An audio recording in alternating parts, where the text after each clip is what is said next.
नमस्ते। मैं सुलता महाराणा, आप सबका स्वागत है मेरे YouTube channel SM education the educational platform पर। आज हम MS1 हिंदी काव्य के आदि काव्य के कुछ महत्वपूर्ण प्रश्न जाएंगे। इससे पहले वीडियो में हमने प्रश्न 1, 2 और 3 का विचार किया था। आज हम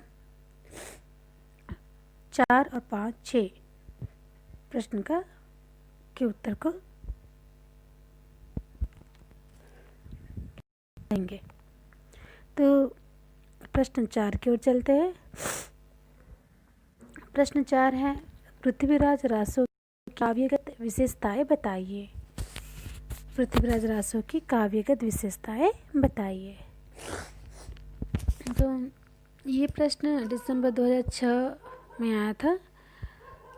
महाकाव्य का कथानक अत्यंत विशाल और व्यापक होता है। जो महाकाव्य होते हैं उसके जो कथानक होते हैं अत्यंत व्यापक और विशाल होते हैं, बहुत बड़े होते हैं। उससे सरस, सजीव और प्रभावों उत्पादक बनाने के लिए महाकवि को अनेक अवान्तर विषयों की अवतारणा करनी पड़ती है। यही अवतारणा वस्तु वर्णन कहलाती है। वस्तु वर्णन की कुशलता में ही महाकवि और महाकाव्य की महाकाव्य की कुशलता एवं सफलता सन्निहित होती है। काव्य पृथ्वीराज रासो का कथानक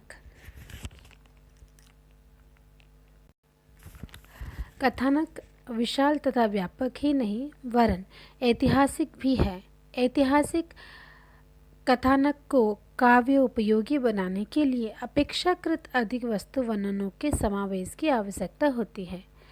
पृथ्वीराज रासो में महाकवि चंद ने इसी प्रकार के अनेक वर्णनों का समावेश किया है, जिनमें से मुख्य है व्यूह वर्णन, नगर वर्णन, पनघट वर्णन, विवाह वर्णन, युद्ध वर्णन, स्त्री वेद वर्णन, ऋतु वर्णन, श्रृंगार वर्णन आदि। इसमें कितने सारे वर्णन हैं? व्यूह वर्णन, यानी जब युद्ध के लिए जाते हैं तो व्यूह रचा जाता है, इससे व्यूह वर्णन है। नगर वर्णन है, पनघट वर्णन भी है और विवाह वर्णन भी है, स्त्री भेद वर्णन भी है, ऋतु वर्णन भी है और श्रृंगार वर्णन भी है।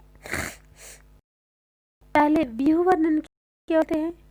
भारतीय इतिहास से ज्ञात होता है कि प्राचीन काल में लड़े जाने वाले युद्धों में व्यूह का निर्माण किया जाता था। व्यूह ने कुछ प्लान बनाते थे।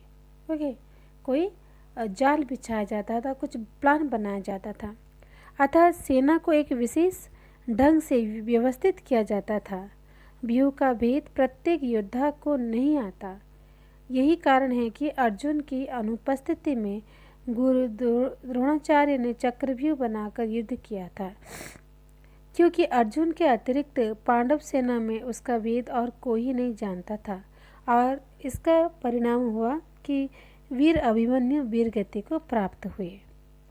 रासो में जितने युद्धों का वर्णन है सब में किसी न किसी व्यूह की व्यवस्था है।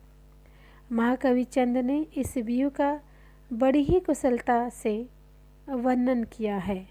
उदाहरण के लिए चक्रव्यूह का यह वर्णन प्रस्तुत है।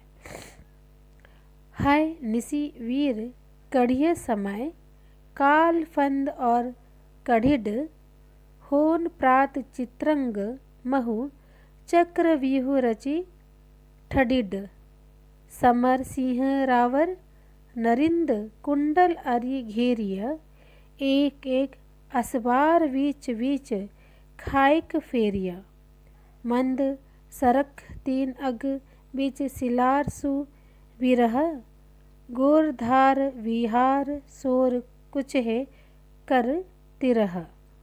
तो इस तरह से व्यूह रचना को काव्य कविता के माध्यम से बताया गया है।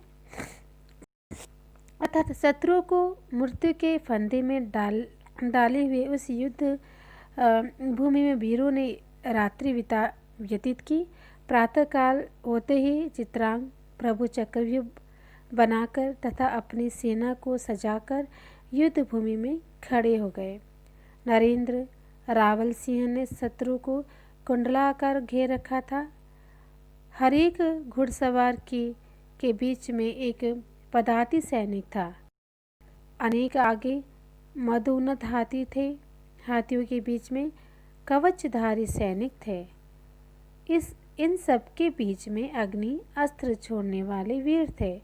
सूर्योदय के साथ साथ दोनों दलों के वीरों ने अपनी अपनी तलवारें खींच ली। यह हो गया आपका व्यूह रचना, जो व्यूह वर्णन हमने कहा। अब चलते हैं नगर वर्णन की ओर। पृथ्वीराज रासो में ऐतिहासिक कथानक होने के कारण अनेक नगरों का वर्णन हुआ है, जिनमें प्रमुख नगर हैं अणिहल, वाड़ा, पटन, कन्नौज, दिल्ली और गजनी। महाकाव्यों में नगरों का वर्णन आवश्यक बताया गया है, किंतु इन नगरों का वर्णन काव्य शास्त्रीय परंपरा को बनाए रखने के लिए किया गया है। वरन कवि चंद ने स्वयं अपनी आँखों से इन नगरों को देखा था। इनकी शोभा से कवि मुग्ध हुआ था, अतः इनका वर्णन एकदम यथातथ्य था। यानी नगर जो थे, पृथ्वीराज रासो ने ऐतिहासिक कथानक होने के कारण नगरों का वर्णन हुआ था, जिनमें प्रमुख नगर थे अणिहल, वाड़ा, पटनम, कन्नौज, दिल्ली और गजनी। नगरों का वर्णन आवश्यक बताया गया है। इन नगरों का वर्णन काव्य शास्त्र परंपरा को बनाए रखने के लिए किया गया है। इनका वर्णन एकदम यथातथ्य है। 3 नगर पहुँचयो चंद कवि, मनो कैलास समास लही, उपकंठ महल सागर प्रबल, संघन साह चाहन चलही। सहर दिखी अखियन मनहु बहर, बाहनु होती, एक चलत आवत, एक ठलवंत नवन बती।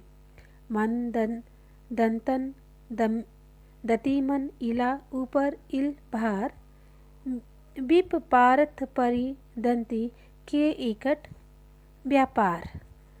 कवि गुर्जर नरेश भीमदेव चालुक्य की राजधानी पट्टनपुर का वर्णन करता हुआ कहता है कि चंद द्वारिकापुरी से पट्टनपुर पहुंचा, जो कैलाश के समान था। उसमें राजमहल के समीप ही प्रबल सागर लहरा रहा था। उस नगर में लगी हुई भारी भीड़ बिजली के समान कौंध रही थी। वहाँ व्यापार का एक बड़ा केंद्र था। अब पनघट वर्णन करते हैं। पनघट वर्णन साहित्य की एक परंपरा है और इसके वर्णन के बिना नगर की शोभा का वर्णन प्राय अधूरा सा रह जाता है। श्रीमद् भागवत में कृष्ण की लीलाओं के अंतर्गत पनघट वर्णन आया है। संभवतः वहीं से इस परंपरा का आविर्भाव हुआ है। पृथ्वीराज रासो में भी नगरों के वर्णन के साथ साथ पनघटों का वर्णन कवि ने किया है। भरे कुछ कंभम घन, इलासु मानी गगन, आशा अनेक कुंडन, सरोवर समानम परिस रंभ जनायम, बतक सार सयम अनेक हंस क्रयमयम। भरे सुनीर कुंभम अरूढ़ कायम रथ्यम, स उतरी समर्थ्य। कवि पट्टनमपुर के पनघट का वर्णन करता हुआ कहता है कि पनघट पर पानी भरती हुई सुंदरियां इस प्रकार प्रतीत हो रही थी, मानो अप्सराएं कामदेव के रथ से उतरकर सरोवर में अपने घड़े भर रही हैं। पनघट वर्णन के द्वारा प्राय नायक और नायिका के प्रेम का रूपारंभ किया जाता है। कविचंद ने भी इसका उपभोग इस अर्थ में किया है, जयचंद की सुंदर दासियां पनघट पर पानी भर रही थी कि अकस्मात वहाँ पृथ्वीराज आ निकले। उनका घूंघट सरक गया, उनका घूंघट सरक गया। उनका जो घूंघट है सरक गया। हाथ का सोने का घड़ा हाथ में ही रह गया। उनकी वाणी रुक गई और उस पर पसीने की बूंदें झलकने लगी, होठ कांपने लगे, आंखों में पानी भर आया। वे शिथिल हो गई और पनघट छोड़कर भागने लगे, किंतु भागते भागते पलटकर पृथ्वीराज को देखती जाती थी। दरस त्रिमन दिल्ली नृप्रति सोवन घट पर हथ्य बर घूंघट छुटी यह गो सटपट परी मन मथ सटपट परी मनम थ भेद बच कुछ तट श्रेंद उष्ट कंप जल द्रगन लगी जंभा मत भेदम शिथिल सुगति जली भगति गलत पुंडरी तन सरसी निकट निजल घट तजे मुहर महरम पति दर्शो। तो ये था पनघट वर्णन। अब चलते हैं विवाह वर्णन की ओर। पृथ्वीराज रासो में पृथ्वीराज के अनेक विवाहों का वर्णन है, किंतु इनमें इच्छिनी विवाह और पृथा विवाह का वर्णन पर्याप्त विस्तार से हुआ है। विभिन्न विवाह का वर्णन है, लेकिन इच्छिनी विवाह वर्णन और पृथा विवाह वर्णन पर्याप्त विस्तार से हुआ है। इन वर्णनों में ब्राह्मणों द्वारा लगन भेजने से लेकर तिलक, बारात, अगवानी, तोरण, कलश, द्वारचार, जनभाषा, कन्या का श्रृंगार, मंडप, मंगल गीत, ग्रंथबंधन, गणेश, नवगृह, कुल देवता, अग्नि, ब्रह्मा आदि के पूजन, शास्त्र उच्चार, कन्यादान, भांवरी, ज्योना दान, दहेज और विदाई आदि के वर्णन विस्तार पूर्वक किया गया है। बारात की शोभा का वर्णन देखिए। नृपति काज अली दिखही अलीन दिखत नर नारीय जनु मिलत राज पृथ्वीराज नमर भीम वाह पसारिय जनु बनी गुरुदेव कहा हुआ जय जय जय उच्चार राज रजनी रंजत रुआ पमार सलक वंदत वलीम दिखी कला मन मध्य मिल दिखे से त्रिया दूरी दूरी नयन पनहु तरंग की काम किल। ये था आपका विवाह वर्णन। युद्ध वर्णन की ओर चलते हैं। पृथ्वीराज रासो दो रस प्रधान महाकाव्य है और इसमें ऐसे नायक के चरित्र का वर्णन है जिसकी तमाम आयु युद्ध करने में ही व्यतीत हुई है। फलतः इसमें अनेक युद्धों का वर्णन है। इन युद्धों के वर्णन की सबसे विचारणीय विशेषता यह है कि वह काल्पनिक कम और यथार्थ अधिक है। इसका कारण यह है कि चंद स्वयं अपने सखा एवं आश्रयदाता महाराज पृथ्वीराज के साथ युद्ध में जाते थे और कितने ही युद्ध का स्वयं स्वतंत्र रूप में संचालन करते थे। अतः उनके युद्ध वर्णनों में सजीवता एवं प्रभाव उत्पादकता के साथ साथ स्वाभाविकता और यथार्थ है। जैसे खग हटकी जुटिक जमन सेन समुंद गजी हम गम बर हिलोर गरम गोंद दिखी सजी अगम अठेल अभंग नीर असी पीर समाहिम अति दलबल आउठिठ मच्छ लजी परवाहिया। और रज तज रज मुक्कन रहो रज न लगी रज रज भयो उछंग उछर सोलयो देव विमानम चढ़ी गयो। अर्थात जब खिलजी खां तलवार रोककर खड़ा हुआ तो यमन सेना समुद्र के भांति गरजने लगी। हाथी और घोड़े की बड़ी लहर के सामने आते देखकर गरुड़ गोविंद युद्ध करने के लिए आगे बढ़े।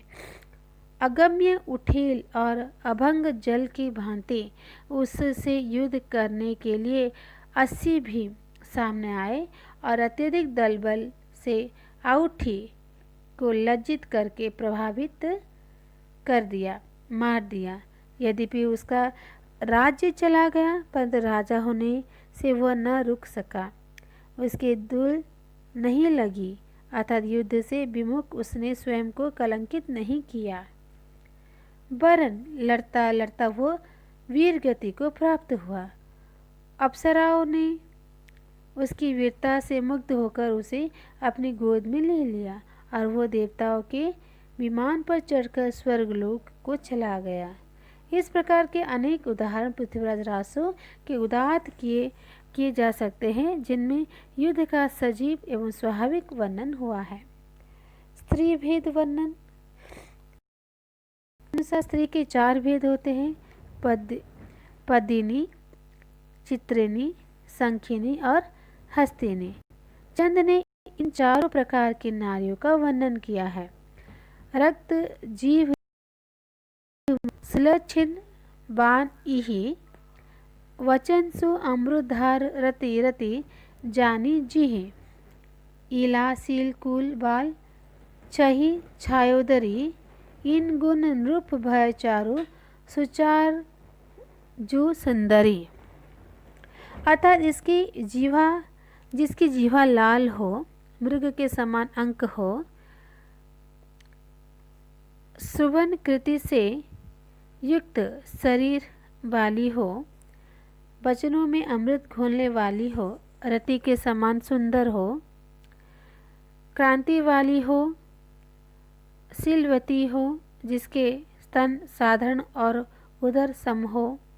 हे राजन, ये स्त्री के सामान्य गुण हैं, किंतु कुटिल केश पद्मिनी, चक्र हस्तन तन शोभा, सिंगंध दंत शोभा विशाल, गंध पद्मम आलोमा, सुर समूह हंसी प्रमाणम, निद्रा अल्पम बाद पित्त काम, रत अभयकंपे, धीरज क्षीमा लच्छिनी सहज, असन बसन चतुरंगति, आवक लोई लघु काम बाम भूल तम रति।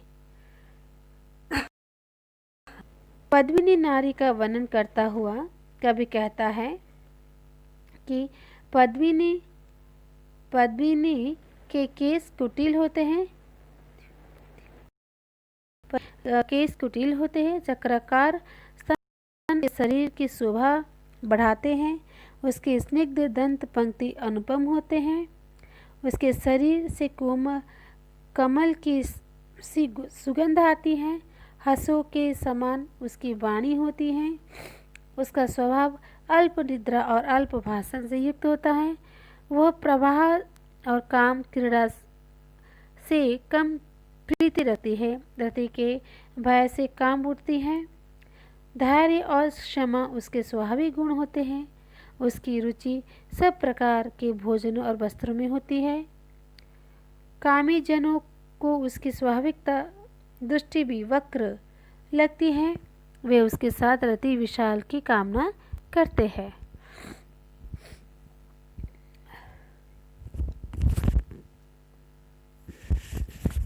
ऊर्ध केश हस्तिनी, वक्र स्तन दमसत दुति, मधुर गंध गरनाट, भूलि भ्रम का बामरती,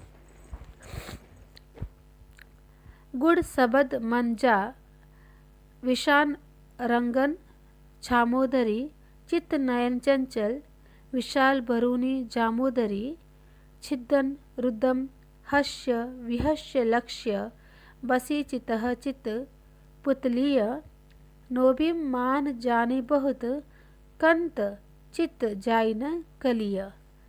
हस्तिनी उसे कहते हैं जिसके केस ऊर्ध हो, स्तन चक्र हो, दांत चमकीले हो, जिसके शरीर में गनराट की सी सुगंध आती हो, काम क्रीड़ा के भ्रम में भूलने वाली हो, जिसके वचन गूढ़ हो, जिसके नेत्र विशाल और चंचल हो और देखने वाले को स्तंभित कर देने में समर्थ हो, उसे एक क्षण क्षण में रोने और हंसने वाली हो, पति को प्रेम पूर्ति को सदैव अपने चित्त में धारण किए हुए रहती हो और जो अभिमान करने वाली हो।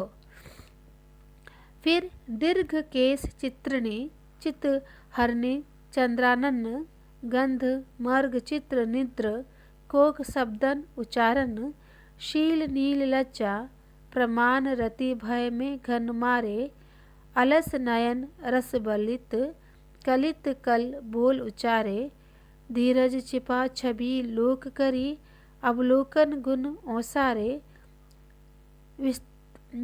विस्तीर्ण मंत्र मोहन पढ़े चित्त यति कतहु टरे।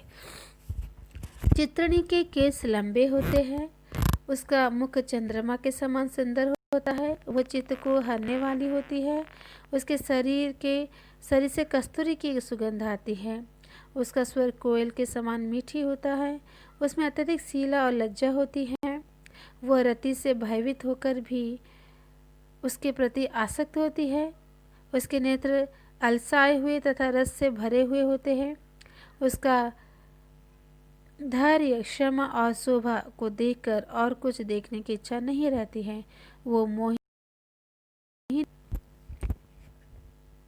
पारंगत होती है और सदैव अपने स्वामी की चित्त रूपी वित्त का हरण किए रहती है। और अल्प केस कुंच मूल भूत दंते उच्चारण थुल उदर लेकिस थुल कृस लंगद बारन धोर निद्रतंताप अलप रसना रस छड़े अलपशील गंभीर सबद कतहंतर मंडे आचार धन नहीं शुद्ध मन विविध विचार विविचार घन आशंक संक संखिनी गुजनी सुख नाह पावे न तन्न। अतः संखिनी उस स्त्री को कहते हैं जिसके केस और स्तन छोटे हो, दांत मोटे हो, उच्चारण भद्दा हो, जिसकी कटी और हो तथा जिसके शरीर में हाथी की सी गंध आती हो, जो सदैव घोर निद्रा के वश में रहने वाली हो, शील और गंभीरता से रहित तथा कलह में निमग्न रहती हो, जो आचार शून्य हो, जिसका मन शुद्ध न हो, जिसमें विविध विचार न हो और जो घने व्यभिचार की इच्छा रखने वाली हो, ऐसे अवगुणों की खान संखिनी नारी के प्रति को कभी भी सुख प्राप्त नहीं होता।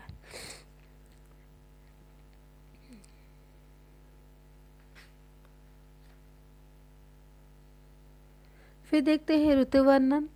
प्रकृति और काव्य का आदिकाल से ही अविच्छिन्न संबंध रहा है। महाकाव्य में तो प्रकृति के समावेश के लिए बहुत अधिक आवश्यक रहता है। मुख्यतः प्रकृति के दो रूप होते हैं, आलंबन रूप और उद्दीपन रूप। आलंबन रूप में प्रकृति का यथार्थ वर्णन किया जाता है और उद्दीपन रूप में वह भावनाओं को उद्दीपित करने वाली होती है। ऋतुओं का वर्णन करने के लिए चंद ने एक बहुत ही मनोहर योजना की कल्पना की है। महाराजा पृथ्वीराज कनौज जाना चाहते हैं।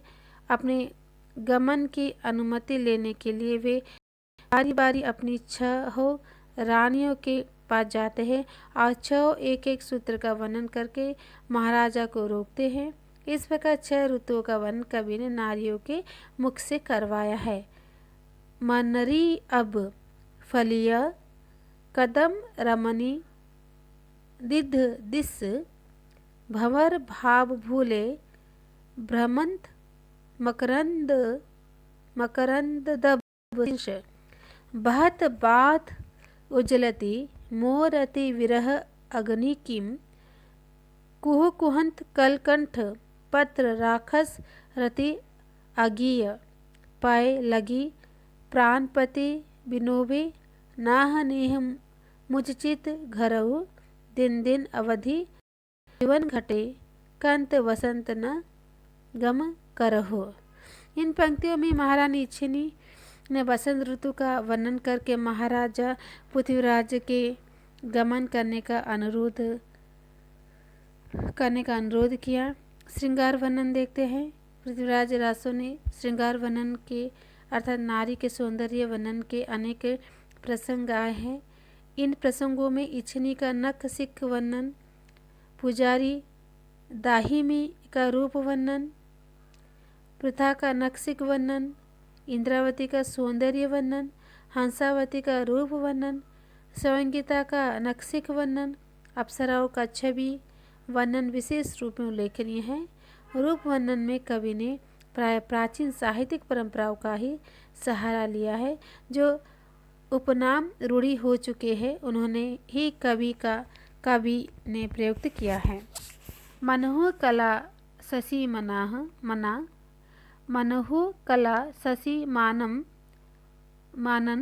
कला 1600 बनिया बाल बेस शशिता समीप अंग्रित रस पिनिया बिंगसी कमल मृग भंवर बेन खंजन मृग लुटिया यही कोर अरु बिंब मोती नाप सिकी अही घुटिया चंपति गयंद हरिहंस गति बिट्ट बनाए सच्चे सचिया पद्मिनीय रूप पद्मावतय मनोह काम कामिनी रचिया। इन पंक्तियों में पद्मावती के रूप वर्णन में रूढ़िगत उपनामों का प्रयोग किया गया है। इस प्रकार हम देखते हैं कि महाकवि ने अपने महाकाव्य पृथ्वीराज रासो में वस्तु वर्णन का समावेश करके अपनी काव्य प्रतिभा का ही परिचय नहीं दिया, बल्कि महाकाव्य के कथानक को वैविध्यपूर्ण एवं प्रभावशाली बना दिया है। तो हम देखते हैं कि जो चौथा नंबर वाला जो प्रश्न था, ये प्रश्न था पृथ्वीराज रासो की काव्यगत विशेषताएं बताइए। तो पृथ्वीराज रासो की काव्यगत विशेषताओं में आपके में विभिन्न वर्णन आते हैं, जैसे कि व्यूह वर्णन जो युद्ध के समय है, नगर वर्णन वहाँ पर जो 4 नगर थे वो उसके मुख्य अंग है, पनघट वर्णन जो पनघट है वहाँ पर पुटनपुर में जो पनघट है उसका वर्णन, और उसके बाद हो गया विवाह वर्णन, हाँ जो 4 रानियों के साथ विवाह किया था, इच्छिनी और पृथा का विवाह वर्णन, स्त्रीभेद वर्णन, ऋतु वर्णन और श्रृंगार वर्णन आदि आते हैं। तो इसका वर्णन आप याद रखिए और इसे परीक्षा में लिखिए। और हम अब 5वें प्रश्न की ओर चलते हैं। 5वां प्रश्न है काव्य कौशल पर टिप्पणी कीजिए। काव्य कौशल पर टिप्पणी कीजिए। तो चलते हैं काव्य कौशल के उत्तर की ओर। इसमें कोई संदेह नहीं है कि चंद्रवरदाई एक कौशल कवि है। भाषा पर उनका पूर्ण अधिकार है। उन्होंने पहले से चली आ रही काव्य परंपरा को एक ऊंचाई प्रदान की। कवि में भाषा को मोड़ने की अद्भुत क्षमता है। बाद में कबीर और तुलसी में यह क्षमता फिर से देखने को मिलती है। भाव को मोड़ने की जो क्षमता है ये बाद में तुलसी और कबीर में देखने को मिली थी। भावानुकूलता और तीव्र सौंदर्यात्मकता चंद की भाषा की प्रमुख विशेषता है। यानी भावानुकूलता, भाव में फिरो कर लिखना और तीव्र सौंदर्यात्मक भाव से लिखना उनके चंद्रवरदाई जी के जो भाषा की प्रमुख विशेषता है। तो पहला देखते हैं छंद का किस प्रकार प्रयोग किया गया है काव्य कौशल के रूप में। चंद्रवरदाई ने छंद के राजा माना जाता है। चंद्रवरदाई को छंद के राजा माना जाता है। जैसे जैसे भाव बदलते जाते हैं वैसे वैसे कवि छंद की राह बदलता चलता है। यानी भाव बदलते छंद की जो राह है वो भी बदलती चलती है और आरोह अवरोह के साथ भाषा संगीतमय लय में गुनगुनाते हुई ठुमकती चलती है। इससे एक संगीत पैदा होता है। चंद्रवरदाई छंदों के अधिकारी कवि हैं। उन्होंने अपने समय में प्रचलित अधिकांश छंदों का प्रयोग किया है। सबसे ज़्यादा मन लगता है जो छपैयों में चंद मार्मिक चित्रण छपैयों में करते हैं, लेकिन इसका अर्थ यह नहीं है कि वे अन्य छंदों में मार्मिक उपयोक्ति नहीं करते। गाथा का प्रयोग दो गाथा को आगे बढ़ाने के लिए करते हैं। तो छंद के बारे में जाना। अब देखते अनुनासिकता। अनुनासिकता क्या है? रासों का कवि अनुनासिक प्रयोग में प्राय झंकार उत्पन्न करता है। चाहे श्रृंगार हो या वीर, यह अनुनासिक झंकार रासों में अबाध गति से सुनाई पड़ती है। झंकार स्थिति को ध्वनित्व करके गूंजा देती है। यह प्रवृत्ति तुलसीदास में भी मिलती है। इस प्रकार द्वितीय व्यंजनों का प्रयोग प्रधानतः युद्ध वर्णन में और सामान्यतः सर्वत्र मिलता है। रासों का कवि अपने समय की काव्य परंपरा का रस सिद्ध कवि है। उसने स्वयं लिखा है, रासौ असंभु नव रस सरस छंदु चंद किय अमीय सम श्रृंगार वीर करुण विवक्षमय अद्भुतई संत सम। फिर ध्वनि प्रभाव क्यों चलते हैं? चंद के काव्य भाषा में अनुस्वार द्वितीय मिश्र की ध्वनियाँ प्रभाव अवरोध नहीं करती है। वे चंद के कुशल हाथों अभूतपूर्व प्रभाव उत्पन्न करते हैं।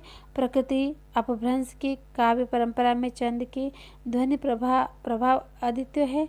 ध्वनि प्रभाव अपभ्रंश के महान कवि स्वयंभू में चंद से कम नहीं, किंतु चंद का काव्य प्रभाव द्वित्व तथा अनुस्वार के साथ गूंजता हुआ गतिशील होता है।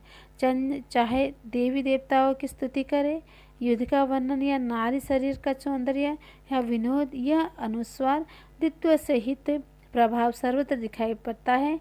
वे वर्णानुसार के सिद्ध कवि हैं।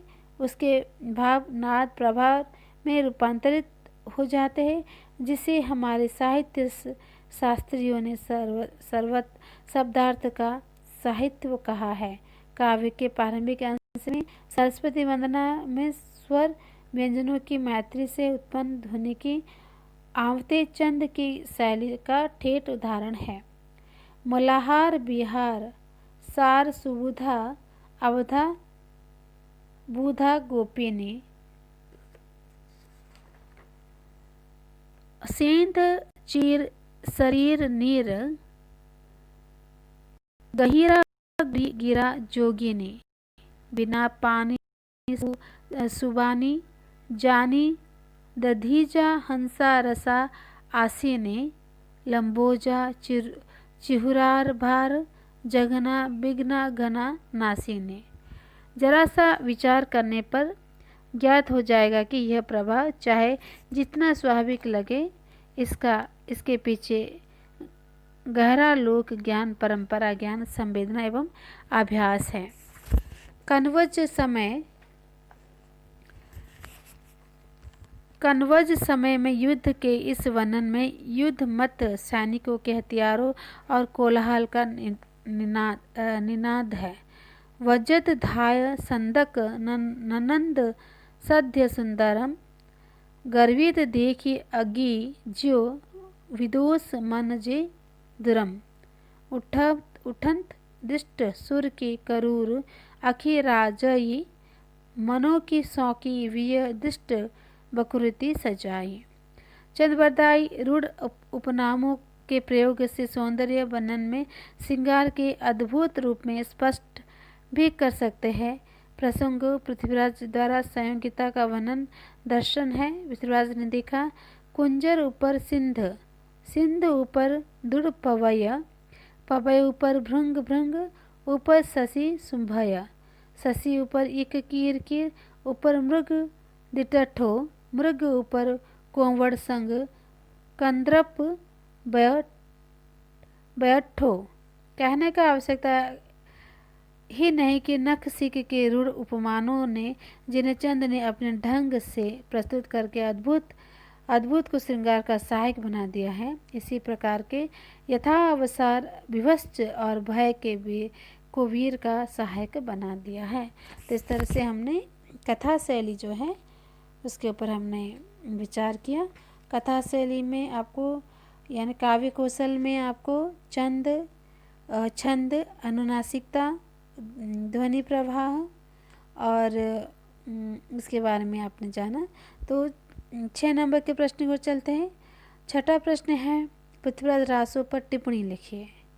तो पृथ्वीराज रासो एक महत्वपूर्ण साहित्यिक कृति है। इसमें पृथ्वीराज चौहान की शौर्य गाथा वर्णित है। भारत में 7वीं 8वीं दशक में ही ऐतिहासिक व्यक्तियों के नाम पर कविता लिखने की प्रथा चल पड़ी है। आज प्रसाद द्विवेदी लिखते हैं कि परंतु भारतीय कवियों ने ऐतिहासिक नाम भर लिया। शैली उनकी वही पुरानी रही जिसमें काव्य निर्माण की ओर ध्यान था, विवरण संग्रह की ओर कम, कल्पना विकास का अधिक मान था, तथ्य निरूपण का कम, संभावनाओं की ओर अधिक रुचि थी, घटना की ओर कम। इसीलिए इस ग्रंथों में इतिहास से अधिक कल्पना का योगदान है। पृथ्वीराज रासो भी इसका अपवाद नहीं। चंद बरदाई ने पृथ्वीराज रासो की संवाद के रूप में की है। आचार्य हजारी प्रसाद द्विवेदी के अनुसार काशी नगरी प्रचारिणी सभा से प्रकाशित पृथ्वीराज रासो में 2500 जो 69 सर्गों में व्यक्त है। सबसे बड़ा समय कनवज युद्ध है जो संभवतः रासो का मूल कथानक है। तो ये था आपका पृथ्वीराज रासो पर टिप्पणी लिखिए। तो इस तरह से यहाँ पर 3 प्रश्न के उत्तर को हमने पढ़ा है। यहाँ पर जो पहले था विषय वर्णन था, फिर काव्य को असल था, और यहाँ पर पृथ्वीराज रासो के ऊपर टिप्पणी था। तो इस तरह से आप इसे बार बार पढ़िए, समझिए, अपनी भाषा से आप परीक्षा में लिखिए। और आप मेरे वीडियो को लाइक कीजिए, आप पढ़िए और आपके दोस्तों के साथ इसे शेयर कीजिए। वीडियो को चैनल को सब्सक्राइब कीजिए और बेल आइकन को प्रेस कीजिए जिससे आपको नई वीडियो की नोटिफिकेशन मिल सके। और धन्यवाद, नमस्ते।